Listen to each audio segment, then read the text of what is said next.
자, 7강 겨울나들이 같이 보도록 하겠습니다. 먼저 학습 목표 확인해 보면 소설을 감상하며 작품에 나타난 작가의 개성을 이해하고 그리고 공감적 듣기를 바탕으로 대화와 타협을 통해 문제를 해결한다 라고 되어 있어요. 자, 소설에서 나타나는 문제라고 하는 게 뭐지? 그쵸? 갈등이죠. 소설은 갈등의 문학이라고 하면서 그 갈등을 통해서 내용이 전개되고 그 갈등의 해소 과정을 통해서 작가가 하고 싶은 말인 주제를 드러내면서 작가의 개성을 나타내는 거였죠. 근데 그 갈등이라고 하는 게 어떻게 해소가 된다? 대화와 타협을 통해. 대화와 타협은 뭘 바탕으로 이루어지는가? 결국엔 공감적 듣기를 바탕으로 이루어진다라고 할 수 있어요. 자, 그러니까 우리가 지금 등장인물들 사이에 이루어지는 대사와 행동을 같이 살펴보면서 거기에 초점을 맞춰서 보면서 공감적 듣기가 잘 이루어지고 있는지 이루어지지 않았다면 그런 공감적 듣기로 바꾼다면 어떻게 해야 되는지를 생각하면서 읽어보면 되겠죠. 자, 그래서 먼저 소설을 보면은 요 글은 6.25 전쟁 이라고 하는 걸 배경으로 하고 있는데 6.25 전쟁 시대가 배경이 아니라 6.25 전쟁이 끝난 이후의 사람들의 삶의 모습인데 1970년대가 배경이라고 옆에 보면 써 있죠. 1970년대라는 얘기는 전쟁이 끝나고 한 15년에서 20년 정도가 흘렀는데도 불구하고 흐른 때인 거예요. 근데 그런데도 불구하고 그 당시 6.25 전쟁으로 인해서 아직도 사람들의 삶이 고통을 받고 있고 그런 모습들을 이제 나타내고 있는데 그런 고통받고 있는 사람들의 모습을 그냥 그대로 나타내기만 하는 게 아니라 그런 전쟁으로 인해서 상처받은 사람들의 삶을 어떻게 인간애를 통해 치유하고자 하는 의지까지 보여주고 있는 게 이 소설의 주제의식. 자, 그러니까 거기서 작가는 인간과 세계에 대한 따뜻한 시선을 가지고 있구나. 그리고 그거를 따뜻한 인간애를 통해서 극복해야 된다라는 걸 말하고 싶어 하는 거죠. 그러니까 이게 이 작품에서 드러나는 작가의 개성이라고 할 수 있고 우리는 그 개성이 이 소설 안에서 어떤 방식으로 드러나고 있는지를 초점을 맞춰서 보면 될 것 같습니다. 자, 그러면 우리 같이 읽어봅시다. 나는 온천물에 몸을 담그고 기분 좋아하기 전에 이 온천물이 진짜일까 가짜일까 고작 이런 주접스러운 생각부터 했다. 자, 나라고 하는 인물이 등장했으니까 1인칭 시점으로 이제 서술이 되고 있구나 라는 것도 알 수가 있고 이 사람은 지금 온천물에 몸을 담그고서는 이 온천물이 진짜일까 가짜일까 하고 있는 상황인데 본인의 생각을 어떻게 판단해서 얘기해요? 주접스럽다 라고 얘기를 해요. 그러면서 나는 계속 이렇게 트집이라도 잡아서 나를 더더욱 처량하게 만들고 싶고 이렇게 자기의 이런 여행이 종당의 엉망진창이 돼버려라 같은 생각을 가지고 있대요. 이 사람은 지금 여행을 왔는데 그 여행은 본인이 원해서 일부러 막 계획을 세워서 즐겁게 온 여행이 아니라 어쩌다 보니 오게 된 여행이고 그 여행이 정말로 즐겁다기보다는 어떻게든 되겠지. 엉망진창이 돼버려도 상관이 없어 하는 자포자기한 심정을 가지고 있다는 걸 알 수가 있죠. 그러면 이 다음에는 이제 이 사람이 왜 그런 심정으로 여행을 오게 되었는지에 대한 이야기가 나오겠죠. 자, 상업적으로 날리는 화가는 아니었지만 꽤 개성 있는 특이한 자기 세계를 고집하고 있어서 그런 대로 알려지고 평가도 받고 있는 중견 화가인 남편이라고 하는 인물을 소개하고 그쵸? 그러면서 그 남편에게 이제 먹을 것도 해주고 그러고 있는 나의 상황까지 얘기하고 그러고 나서 어제도 나는으로 시작을 하는 걸로 봤을 때 이 사람이 여행을 오게 된 중요한 발단이 되는 사건은 바로 어제 일어났구나. 그래서 그 어제 일어난 사건을 지금부터 얘기해 주겠구나 라는 걸 우리는 알 수가 있는데 자, 그러면 지금 얘기하고 있는 나가 온천물에 몸을 담그고 있는 건 오늘이겠죠. 그쵸? 오늘 어제의 이야기를 하고 있으니까 현재에서 과거로 시간이 거슬러 올라갔죠. 그러니까 그쵸? 역순행적 구성이라는 걸 알 수가 있죠. 어쨌든 이 사람 지금 시내에 들러서 딸을 모델로 그림을 그리고 있는 남편의 모습을 봤는데 그 그림이 너무 끔찍하도록 섬세하고 생생하고 사실적인 그림이어서 울컥 혐오감이 들었어요. 근데 그게 혐오감을 넘어서서 그 모델인 딸과 화가인 남편 사이에 너무 둘 사이만 친하고 싶은 느낌이 드니까 소외감까지 들었고, 그러면서 그 딸을 통해서 남편이 딸의 엄마인, 그쵸? 나의 전 부인인 남편의 첫 번째 부인을 떠올리는 게 아닌가, 남편이 나를 정말 사랑하지 않는 거는 아닐까, 그런 배신감까지 들게 된 거죠. 그쵸? 지금 나는 남편의 그림을 보고 혐오감, 너무 사실적인 것에 대해서 혐오감, 부녀 사이의 미묘한 분위기를 통해서 소외감, 그리고 첫 번째 아내를 떠올린 것에 대한 배신감을 느끼게 됐어요. 자, 그래서 독자들에게 이제 다시 설명을 해야 되겠죠. 이 사람이 왜 이런 감정을 느끼게 되는지. 자, 그러면 딸이 친딸이 아니고 남편과 첫 번째 아내 사이에서 난 딸이고, 그 딸은 엄마를 닮았고 남편은 딸을 통해서 이북에 두고 온 당시 아내의 모습을 되살렸겠구나 라는 얘기를 하고 있어요. 그러니까 남편은 전쟁으로 인해서 어쩔 수 없이 지금 딸의 엄마인 아내와 이별을 한 상황이죠. 자, 그래서 나는 어때? 그 여자에 대해서 질투를 느끼는데 그 질투를 향할 대상이 없어서 발산시키질 못해요. 그래서 내가 여지껏 남편에게 했던 것들은, 내가 딸을 열심히 키운 것은 다 어떻구나? 헛일이었구나. 내가 아무리 열심히 했어도, 아무리 딸한테 잘해주고 아무리 남편을 사랑했어도 첫 번째 아내를 결국에 잊지 못했다는 얘기는, 내가 여지껏 한 것들이 다 헛일이었구나 라고 하는 허탈감까지 들게 되었대요. 자, 그러니까 어떤 생각이 들어요? 사노라고 열심히 살았건만 이북에 노부모와 아내를 남겨두고 어린 딸 하나만 얻고 내려온 빈털터리, 게다가 나이는 나보다 12살이나 더 많고 직업도 불안정한 무명 화가를 불쌍해하다가 사랑하게 돼서 결혼하고 호라비와 엉이 없는 어린 것에 닦아내고 사랑하고 섬기고 살아온 게 허탕을 친 것처럼 억울해요. 그쵸? 허탈감을 느끼면서 억울하게 느껴져서 문득 갑자기 어떻게 얘기해요? 혼자 여행이나 떠나고 싶다 라고 얘기해버린 거죠. 그러니까 남편이 뭐라고 얘기하냐면, 하필 이 겨울에 혼자서 여행을 가? 라고 얘기를 했어요.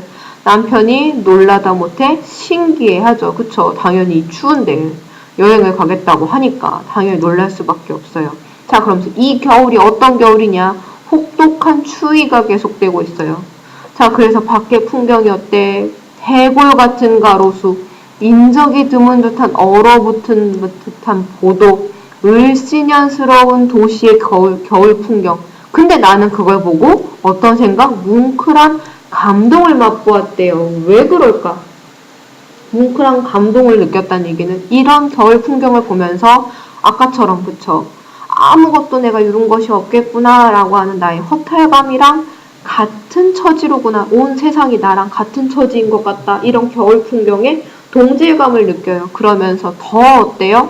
서러움을 느낄 수 있게 되는 거죠. 그러니까 지금 이런 혹독한 추위가 몰아비치는 이 겨울이라고 하는 이 소설의 시간적인 배경은 내가, 그쵸? 동질감을 느끼게 되면서 나의 이런 허탈감이라던가 서러움이라던가 이런 심정이 더 심화될 수 되게끔 해주는 배경이죠. 자, 그러면서 그냥 투정처럼 해본 여행소리가 비로소 현실감을 갖고 다가오면서 당장 떠나야지 라는 생각을 갖게 된 거죠. 그쵸? 자, 그러면서 당장 떠나야 되겠다고 보챘다. 그랬더니 남편이 당신이 히스테리를 부릴 때가 다 있으니 원 하면서 그 정도로 날 이해하고 제법 두둑한 여비를 주면서 온천이나 갔다 와라 하고서는 남편이 보내줬죠. 그쵸? 자, 그러면서 보면 소중하게 움켜쥐고 있던 보물, 바로 남편과 딸이죠. 그게 가짜였다. 그러니까 아직, 그쵸, 나보다는 첫 번째 아내, 진짜 엄마, 이런 것들이 더 소중하게 생각하고, 그런 것들을 더 소중하게 생각하고 있었구나. 허탈감을 느꼈으니까 가짜였구나 라는 걸 알았을 때 그만큼 정남이가 떨어져서 무조건 우선 내던져놓고 보는 심리로 나는 떠났어요. 그래서 온양으로 오게 된 거죠. 여기까지 해서, 그쵸, 여행을 오게 된 계기. 자, 근데 그렇게 추위에서 여행을 떠나오니까 내가 떠나오자마자 추위와 고독감을 느끼고 거기다가 울먹울먹 낯가림까지 하고 훨훨 자유롭다는 기분조차 이 온천장의 거리만큼 생소하고 싫고 익숙해질 것 같지가 않고 게다가 나의 생활 관습에 얽매여 있어 여행 훌훌 다 버리고 다 떠나버리고 그러고서는 여행을 왔는데 어때요? 나의 생활 관습에 아직도 나는 얽매이고 있어요. 어떤 모습이냐? 두둑한 여비를 갖고도 어떻게 해요? 허름한 이류여관으로 들어갔죠. 또 온천물이 진짠가 가짠가 의심하면서 그러면서 여관비에서 본전 생각하고 목욕을 하고 또 하고 그쵸.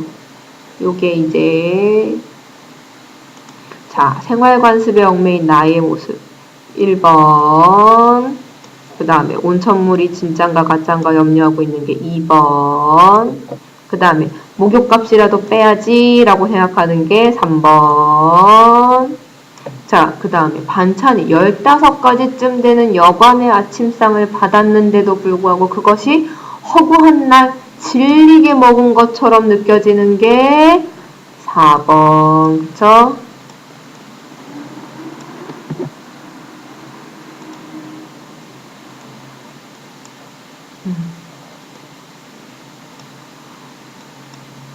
여기까지 오케이?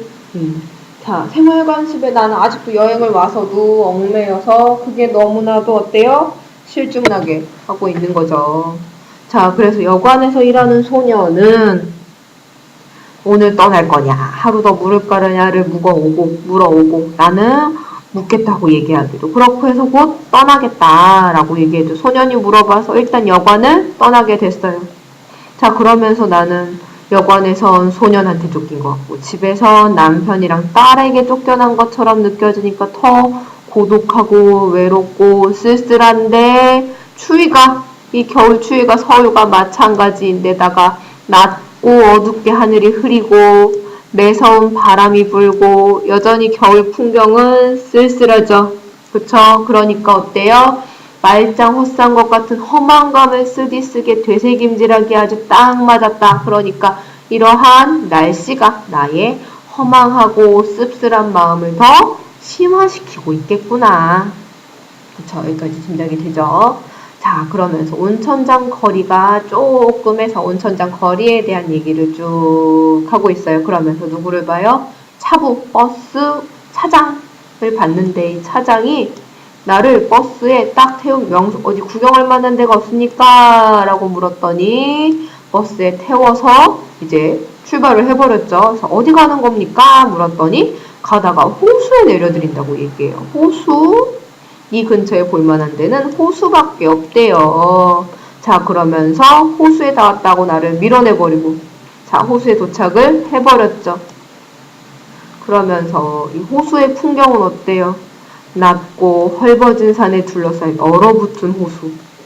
그래서 찌푸린 하늘이 그대로 내려앉은 것처럼 암울하고 불투명해 보이고 게다가 암상스러운 바람까지 불고 그쵸? 그러니까 나는 어때? 지금 허무하고 쓸쓸하고 외로운 나의 심정이랑 똑같아요. 그래서 나는 어때요? 더 그 마음이 심화되기도 하고 이 작품 전체의 분위기도 더 고독하고 쓸쓸하게 느껴지게끔 하는 거죠. 자, 그래서 난 다시 버스에 올라타려고 했어도 버스가 떠나버리고 그래서 나는 일단 호수에 상가 있는 지대로 쭉 갔다가 누구를 발견해요? 여인숙을 발견하게 되죠. 이 여인숙에서 이제 아주머니와 노파를 만나게 되고 그 아주머니와 노파가 이제 6.25 전쟁으로 인해서 어떤 상처받은 삶을 살게 됐는지에 대한 얘기를 듣게 될 거죠. 그러니까 나는 지금 필연적으로 호수에 가야만 돼요. 이 소설이 진행이 되려면. 그쵸? 자, 근데 내가 그냥 알 수 없이 그냥 호수에 우연히 가다가 들러서 우연히 여인숙에 들어가는 거는 소설 전개상 너무 우연적으로 전개되니까 재미가 없을 거잖아요. 그쵸? 그러니까 지금 앞에 소년이 보면은 소년이 나갈 거냐 있을 거냐 물어봤죠? 그리고 차부가 구경할 때는 호수밖에 없어요 하고서는 실어서 내려드리죠. 그러니까 소년과 차장은 나가 호수에 관광을 하러 가게끔 하는데 필연성을 부여해주는 인물이라고 볼 수가 있어요. 자, 그럼 일단 호수에 갔고 이 사람은 호수에서 여인숙에 들어가서 아주머니를 만나게 됐어요. 그쵸? 자, 그러면서 새로운 공간적 배경 그리고 새로운 인물까지 등장했죠. 자, 그러니까 배경과 인물이 새로 제시가 됐으니까 새로운 사건도 전개되겠구나 우리는 짐작할 수가 있습니다. 자, 그래서 아주머니를 본 거 보고서는 어때요? 마음이 놓이고 어리광이라도 부리고 싶어지고 참 묘한 분위기, 소모처럼 너그럽고 착하고 따뜻하게 사람을 감싸는 무엇이 있었다. 자, 이런 분위기를 가진 아주머니를 만났으니까 이 아주머니를 통해서 좋은 사건이 일어나겠구나. 그러니까 이 사람의 뭐 갈등이 해소된다거나, 그쵸? 그런 일들이 벌어지겠구나 라는 걸 우리는 짐작할 수가 있어요. 자, 어쨌든 간에 이 사람은 지금 아주머니한테 몸 좀 녹여가고 싶은데 따뜻한 온돌방 있어요? 물어봤죠? 그랬더니 아주머니는 이제 손님방으로 들어가서 이제 방 안에 따뜻한가 보더니 어떡해요 추운데 하면서 그러면서 방이 손님방이 추운 것 같으니까 어디로 가재요? 친동기간처럼 그러니까 친한 친구처럼 스스럼 없이 자기네 방으로 끌어들여서 해주는 거예요. 그쵸? 처음 본 손님을 자기네 집 안방으로까지 이끌어서 추위를 녹이라고 해줘요. 그러면서 어떻게 해요? 아랫목에다가 끌어안다 앉혀놔주고, 그쵸? 아랫목이 제일 따뜻한 데니까 제일 따뜻한 데 있고.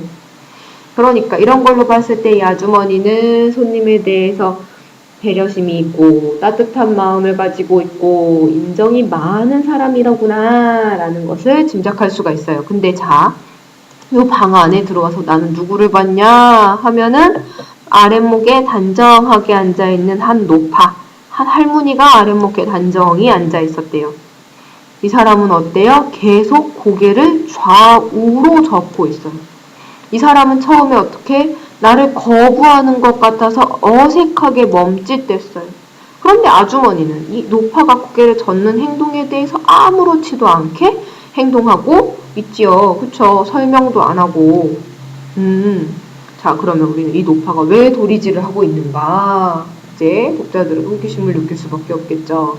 자, 그러면서 이 사람은 또 노인의 외형묘사 수척하지만 흰머리를 단정히 빗어서 쪽을 지고 비단 저고리에 오직 스웨터를 걸치고 앉아 있었다. 자, 그러면서 이제 노파를 보다가 이제 잠을 자게 되고 자, 그러면서 온천장으로 나가는 버스는 몇 분에 있나요? 4시 반에 나 있대요. 그러니까 점심 먹고 드시고 가세요 하고 있죠. 자, 아주머니는 이렇게 왜 저렇게 굽실대지? 라는 생각이 들어서 측은했다. 자, 이 사람에 대해서 측은하다, 불쌍하다 라고 느끼고 있잖아요. 이 사람은. 불쌍하다는 감정은 그쵸. 상대방에게 공감을 하지 않으면 심리적으로 가깝게 느끼지 않으면 불쌍하다는 생각도 들지 않겠지. 그러니까 지금 이 사람은 아주머니에 대해서 아까 친근감을 느끼면서 어떻게 해요? 공감하고 있다는 거. 우리가 기억하면서 보면 되겠죠? 자, 그러면서 손님방으로 데려온 나는 따끈한 맨바닥에 담요를 덮고 잠을 자게 됐죠? 그쵸? 자, 그러면서 자다가 깼는데 자다 깨서 어때요? 왜 그런 노파가 고개를 젓던 모습만 자다 깨도 계속 떠오르게 되는 거예요. 그래서 졸음 때문에 미루어 두었던 궁금증이 서서히 고개를 들었다. 자, 궁금증이라고 하는 거는 어떤 모양이 있음 없음? 그쵸? 없는 거죠. 그러니까 아까 우리 앞에서 시조세편에서 배웠던 것처럼 추상적 대상. 그런데 그게 고개를 들었다. 어떤 구체적인 모습이 있는 것처럼 눈에 보이는 것처럼 얘기했으니까 이것도 역시 아까 우리 동짓달 기나긴 밤에서 했던 것처럼 추상적 대상의 구체화를 나타낸 표현이라고 할 수 있죠. 어쨌든 자, 이것도 메모해놓고 계속 봅시다. 아주머니가 손님 아직도 주무세요. 시장하실 텐데 하면서 나를 깨웠어요. 그러면서 잠이 깬 거를 또 반가워해주고 있어서 너무 반가워해서 저 아줌마가 내가 죽으려고 온 사람인 걸 오해한 게 아닐까라고 생각을 하고 있죠. 자, 그러니까 저 아주머니의 아주머니의 행동은 내 나름대로 어때? 좀 특이하게 정말로 내가 죽으려고 온 사람인 줄 아는 거 아니야? 이렇게 얘기하고 있으니까 나름대로 참신하게 해석하고 있다. 나의 아주머니의 행동에 대해서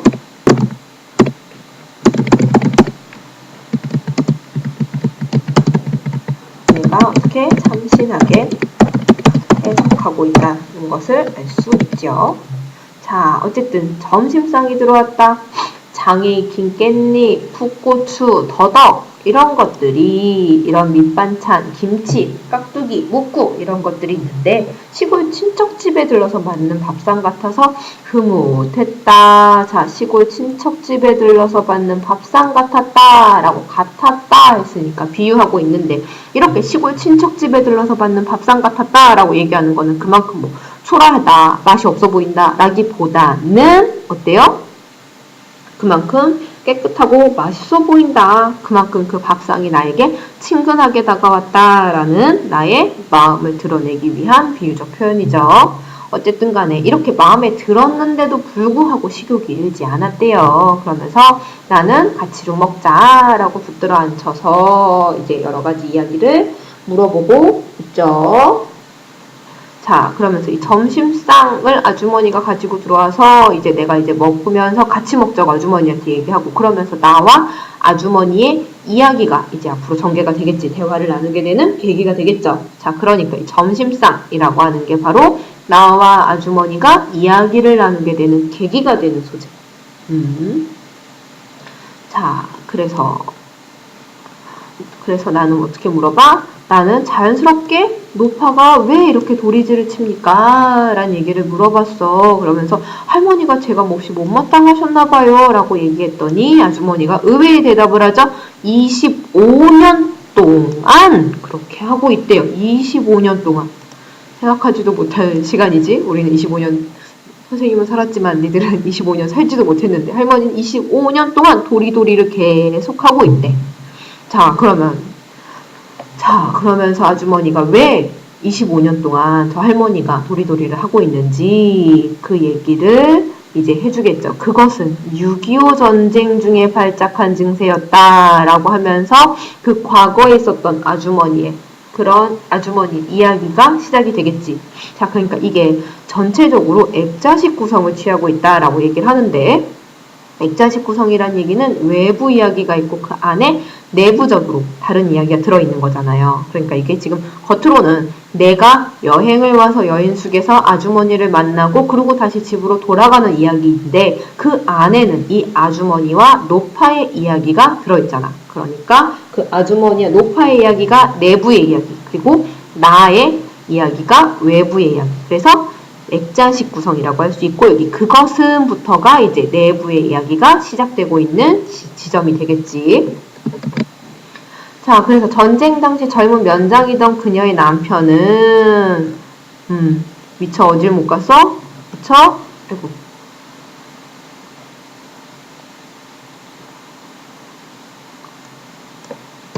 남편은 미처 피난을 못 가서 숨어 있었대. 처음에는 집에 있었지만 새로 득세한 패들의 기세에 심상치 않은 살기가 돌기 시작해서 집을 숨겨놓는 것이 암만 해도 불안해서 야밤을 타서 다른 데다가 이제 숨겨놨죠. 근데 지금 그때 시절이 어떤 시절이었냐 하면은 이웃끼리도 친척끼리도 서로 고자질하는 짓이 성행해서 피비린내 나는 끔찍한 일이 이 마을 저 마을 하루도 안 일어나는 일이 없는 끔찍한 나날. 그러면서 어리숙하고 고지식하기만 해서 남을 의심할 줄 모르는 이런 착한 시어머니가 살 수 있는 세상이 아니었대요. 그러니까 남편이 있는 곳을 시어머니가 말하면 남편은 어떻게 다른 사람이 고자질해버리면 죽을지도 모른다. 그만큼 이때 상황이 어땠다? 이런 아주머니처럼 착한 사람이 살 수 있는 시절이 아닌 그만큼 서로가 서로를 믿지 못하는 위험한 세상이었다. 전쟁 시기니까, 그쵸? 그래서 그 아주머니는 허구한 날 그 시어머니 노파한테 모른다를 가르쳤대. 모른다. 그치? 왜? 남편이 죽을까봐. 그치? 할머니한테는 아들이니까. 할머니의 아들, 즉 아주머니의 남편이 되는 사람이 어때? 안전하게 목숨을 잘 건질 수 있도록, 그치? 6.25 전쟁을 잘 넘길 수 있도록 하기 위해서 계속 모른다를 가르치는 거야. 그러면서 입 한번 발만 놀리면 사람 목숨이 왔다 갔다 하는 세상이래. 친척들이 물어봐도 모른다고. 이웃들이 물어봐도 모른다고. 아무도 믿으면 안 돼요를 계속 가르쳐줬대. 그러면서 이 시어머니도 어때? 겁먹고 외로운 얼굴로, 그쵸? 이런 사람들에게까지 내가 속여야 되는구나, 거짓말을 해야 되는구나 라는 생각을 하고서는 열심히 연습을 했대. 그러다가 이제 점점 어떻게 전쟁이 이렇게 심화됐다가 이제 조금씩 전쟁이 이제 끝나가고 있을 무렵. 그래서 이런 애매모, 전쟁이 완전히 끝난 것도 아니고 계속되는 것 같지도 않고 이런 애매모호한 때에 남편이 집에 돌아와 있었대. 그런데 갑자기 새로운 사건이 일어났지. 시어머니가 갑자기 찢어지는 목소리를 내면서 몰라요. 난 모른단 말이에요. 자, 그런 처참한 비명이 들렸어. 그러니까 엉겁결에 아주머니의 남편까지 다 뛰어나간 거지. 누구 뛰어나가면 안 돼? 그치. 그녀의 남편, 아저씨는 나가면 안 되는 사람이었지. 그런데 태잔병인 듯한 남루한 인민군 서너 명이 총뿌리를 그 시어머니 노파에게 겨누고 있었던 거야. 근데 할머니가 갑자기 소리를 지르니까 그 사람들도 놀랬고, 다 놀래서 이 사람들은 어때? 갑자기 그녀의 남편을 향해서 총을 쏘고 그 남편은 처참하게 죽게 된 거지. 그러니까 이 할머니는 어때요? 자기가 소리를 지른 탓에 놀란 남편이 뛰어나왔고 아들이 뛰어나온 거지. 그래서 아들이 죽게 되었으니까 그 아들이 죽게 되는 사건을 통해서 어때? 이 도리질을 계속하게 되는 병을 얻게 됐다는 얘기지. 그래서 여기까지가 아주머니와 아주머니의 그 아들의 이야기, 남편의 이야기, 할머니가 왜 도리질을 하게 됐는지 그 이야기가 전개됐지요. 자, 그러면서 아주머니는 이런 이야기를 수다스럽지 않고 담담하게 얘기했지. 담담하게 얘기했다는 거는 뭐야? 그거에 대한 한이 아직도 있지만 그 한을 점점 삭히면서 참으면서 살고 있다는 거지. 그치? 이거를 격정적으로 막 이렇게 토로하고 있다거나 한탄하고 있다거나 그런 건 아니란 얘기야. 자, 그럼 계속 보면 이제는 고쳐드려야 되겠다는 생각보다 도와드려야 되겠다는 생각이 있을 뿐이래. 자, 당신 임의로는 못하시는 일이고 이 당신이 노파, 할머니, 시어머니지. 얼마나 힘이 드시겠어요. 그러면서 대사업을 완수하시고 돌아가시는 그날까지 그거야 못해드리겠어요 했어. 자, 대사업. 할머니한테 대사업은 지금 어떤 대사업? 할머니한테 대사업은 지금 평생 도리질을, 일단 겉으로 보면 이 대사업이라고 하는 거 평생 도리질을 하는 것으로 보이지. 그치? 이게 표면적으로 겉으로 드러나서 1차적으로 딱 보이는 게 평생 도리질을 하는 것이지만 이 안에는 어떤 의미가 있을까? 어떤 의미가 있을까? 그 도리질이라고 하는 것을 왜 배우기 시작했던 거야? 그렇지. 자기의 아들 그리고 아주머니의 남편을, 가족을 지키기 위한 거지. 그치? 그러니까 아들에 대한 사랑 그리고 책임을 다하는 것이 되겠지. 오케이?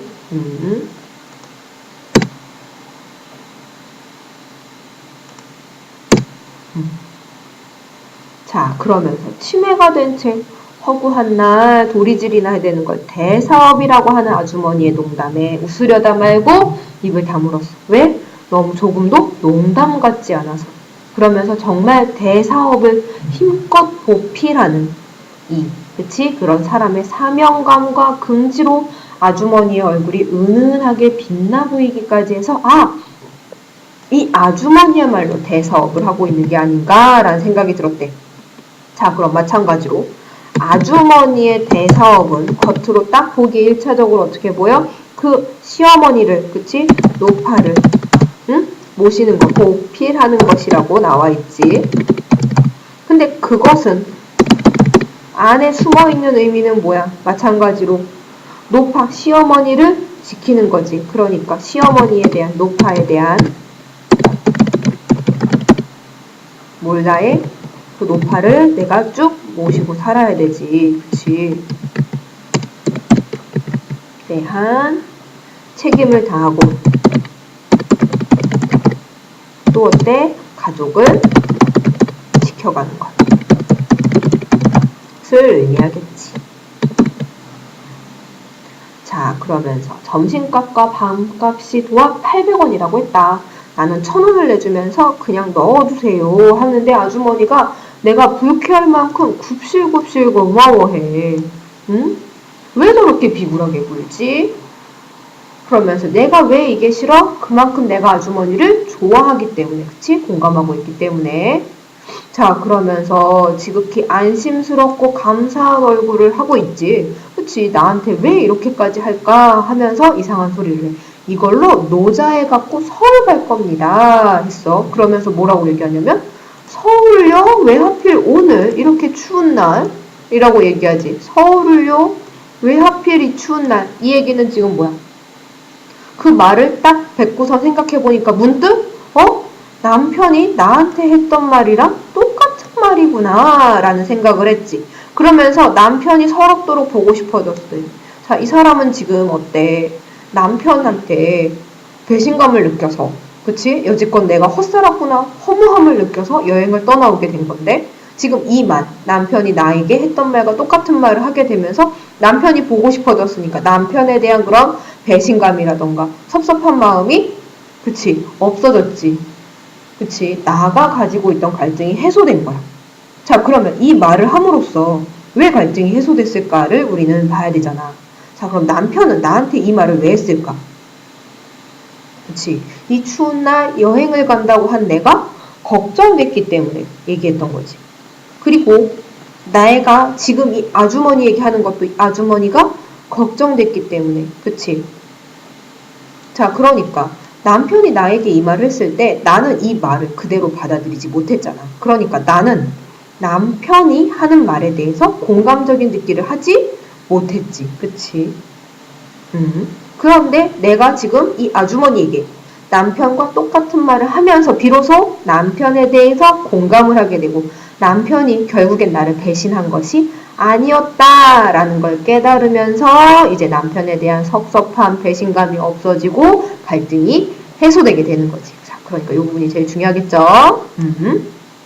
자, 어쨌든 그러면서 남편이 서럽도록 보고 싶어졌다. 자, 그러면서 이제 아주머니 이야기, 아주머니가 왜 서울에 가야 되는지에 대한 얘기가 이제 나오겠죠. 우리 아들이 서울에서 대학을 다니고 있는데, 그치? 착실하고 좋은 애래. 근데 어때요? 갑자기 자, 그러면서 자기 얘기 쭉 했지. 자, 그러면서 서울에서 이상한 편지가 왔대. 하숙하고 있는 주인집 아주머니한테서 일주일이 넘도록 아들이 하숙집에 들어오질 않는데 품행이 허랑한, 그러니까 어떤 거? 평소에 그냥 헛짓이나 하고 다니고 맨날 놀러다니는 학생 같으면 이만한 일은 작은 일이란 얘기지. 고자질 같은 건 안 하는데 워낙 하도 착실한 학생이라서 만에 하나라도 무슨 일이 있는 거 아니냐 싶어서 알리는 거니까 한번 어머니가 올라와 보시면 어떻습니까? 하는 거야. 허랑한 학생도 아니고 제 집도 아니고 하숙집이 걷다 나가서 친구 집 같은 데서 며칠 자고 들어올 수도 있는 일 아니겠어요. 그만한 일로 편지한 게 이상한 편지를 쓴 게 좋은 일이 아닌 것 같다. 대수롭지 않은 일인 것 같다. 라는 생각이 반영되어 있기 때문에 편지질이라고 얘기하는 거지. 나도 온갖 방정맞은 생각이 다 들더란 말입니다. 자, 봐봐. 편지가 이상하다. 그리고 요만한 일이다. 작은 일이다. 편지들이다, 하찮은 일이다 라고 얘기를 하고 있지. 그러니까 봐봐, 아들이 일주일이 넘게 집에 안 들어오는 거는 응? 어떻게 생각하면 큰일이고 어떻게 생각하면 작은 일일 수도 있지. 근데 이 아주머니는 큰일이라고 생각하고 싶지가 않은 거지. 아들한테 뭔가 안 좋은 일이 생겼다고는 생각하고 싶지가 않은 거야. 그러니까 별거 아닐 거다, 별거 아닐 거다, 대수롭지 않게 넘겨야 된다라고 생각하기 때문에 이상한 편지, 이만한 일, 편지질이라고 얘기하고 있는 거지. 그러니까 아들이 일주일이 넘도록 아들이 하숙집에 들어오지 않은 일은 대수롭지 않은 일이다. 아들은 안전할 것이다 라고 믿고 싶은 아주머니의 심리가 반영되어 있구나 라는 걸 우리는 짐작할 수가 있어요. 자, 그러면서 아주머니가 미신을 하나 만들어냈대. 아주머니가 만들어낸 미신이라고 하는 거는 오늘 우리 집 여인숙에 손님이 들어와서 가면은 아무 일이 없을 거다. 그치? 그 다음에 내가 있던 돈을 가지고 가면은 좋지 않은 일이 있을 거다 라고 본인이 혼자 미신을 하나 만들어내고서는 손님을 기다렸는데 그 손님이 하도 안 와서 초조하고 애가 탔는데, 그런데 손님이 내가 만든 좋은 쪽의 점괘가 되어주셨대. 그러니까 내가 아주머니한테 있어서는 뭐야? 좋은 일에, 그치, 징조가 되어준 거지. 그러니까 이렇게 손님이 내가 아주머니에게 좋은 징조가 되어줬으니까 아주머니는 내가 굉장히 고마울 수밖에 없었겠지. 그러니까 손님이 내가 만든 미신의 좋은 쪽 점괘가 되어주셨기 때문이다 라고 얘기를 했으니까 그러니까 이 아줌마가 그치 나에게 이렇게 굽실굽실하고 너무 지나치게 감사하는 이런 모습을 보였던 거구나 라는 걸 우린 여기서 알 수가 있는 거지. 그치? 요게 아주머니가 나에게 이제 지나치게 감사해 했던 원인이지. 자, 그러면서 아주머니는 또 한 번 고마워했대. 나는 이런 기묘한 방법으로 이런 근심을 달래려 했던 아주머니의 모습이 이제 가슴이 짠했다. 그러면서 언짢지가 않았다. 그러면서 이제 4시 반 버스만 오면 갈 거다. 이런 얘기를 했죠. 자, 그래서 동행하겠군요. 그러면서 4시 반 버스로 온천장으로 나가신댔지. 그러면서 아니요, 서울까지 갈 거예요. 그치? 이 사람 오늘 서울로 갈 생각이 전혀 없었는데 아주머니랑 얘기를 하면서 서울로 가겠다라는 결정을 순식간에 내렸지. 왜? 아까 앞에서 뭐 있었어? 그치? 갈등이 해소됐지. 남편의 나를 배신하지 않았겠구나 라는 생각이 들어서 배신감, 쓸쓸함, 허무함 이런 것들이 다 없어졌고 갈등이 해소되면서 어때? 이 아주머니를 통해서 그쵸? 가족과 함께하는 삶이 소중하구나. 가족이라고 하는 것이 이렇게 따뜻한 것이로구나. 소중한 것이구나를 깨닫게 되고 그러면서 마음이 편안해지고 그래서 서울로 다시 돌아가야겠구나. 그쵸? 자, 그러면서 이제 아주머니가 이제 다녀오겠다는 인사를 하러 들어가고 나도 이제 떠나겠다라고 인사를 하고 들어갔을 때 서로 꼭 시어머니와 며느리, 그치? 노파와 아주머니의 손이 서로 꼭 맞잡혔어. 그러니까 둘이 손을 꼭 잡고 어떻게 서로 의지하면서 가족을 지키면서 살겠다라고 하는 의지를 나타내겠지. 자, 적어두자. 서로 뭐하며? 의지하며 가족을 지키려는 의지. 자, 그래서 근데 그래도 이 아주머니가 무슨 말을 어떻게 해도 어때? 노파는 고개만 계속 살랑살랑 흔들었지. 이 고개를 살랑살랑 흔드는 거에 대해서 나는 처음에 나에 대한 거부감 같아서 어색함을 느꼈지만 지금은 그걸 보고 어떻게 느껴? 며느라, 태식이에겐 아무 일도 없을 거다 라고 위로하는 것처럼 느껴지는 거지. 그치? 그러면서 할머니 안녕히 계세요. 내가 인사했을 때 할머니는 여전히 고개만 살랑살랑 흔들었지만 나는 어떤 생각이 들어? 너는 헛살지 않았어 라고 얘기하는 것처럼 느껴지는 거야. 자, 그러니까 둘 다 요 위에 있던 며느라 라고 아주머니에게 하는 얘기는 그치? 이 아주머니에게 하는 위로와 격려. 그리고 너는 헛살지 않았어 라고 하는 건 나라고 하는 인물에 대한 위로와 격려가 되어주는 말이죠. 자, 여기까지 이해됐음. 자, 그러면서 아까 선생님이 뭐 얘기했지? 그치? 어떤 거? 이게 액자식 구성이다 라는 얘기를 했지. 근데 이건 액자식 구성만이 아니라 어떤 구성을 가지고 있냐? 여로형 구성을 가지고 있다 라고도 얘기해.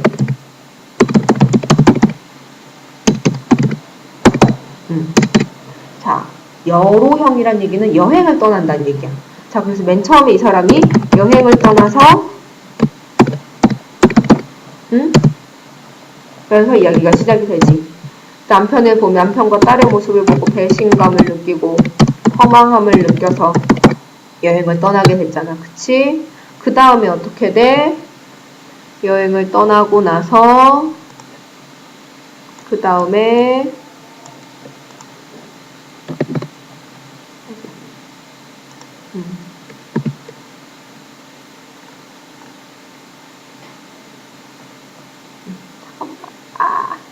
여행을 떠나고 나서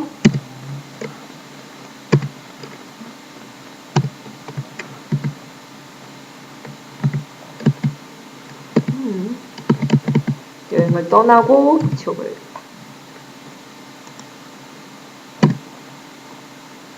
여행을 떠나고 나서 여행지에서 어때? 아주머니를 만나지. 그치? 그래서 아주머니를 만나서 아주머니의 그런 이야기를 듣고 아주머니의 모습이 어때? 감동을 받지. 자, 그 다음에 이제 어떻게 할 거야? 감동을 받았으니까 이제 갈등이 해소돼서 집으로 돌아가기로 했지. 집으로.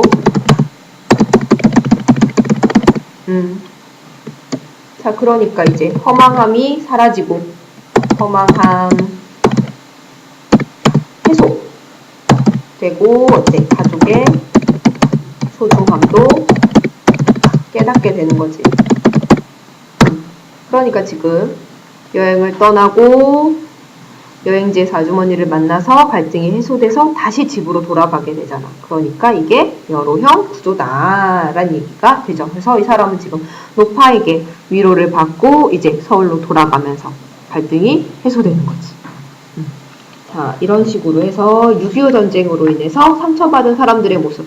남편, 나, 고부간, 할머니랑 아주머니. 그치? 이 사람들의 다 모습이 직접적으로 상처를 받은 사람이든 나처럼 간접적으로 상처를 받은 사람이든 다 어때? 가족의 소중함을 깨닫고 서로 간의 인간의 따뜻함과 배려 이런 걸를 통해서 그걸 다 극복할 수 있게 될 거다라고 하는 주제가 나타나게 되겠지요.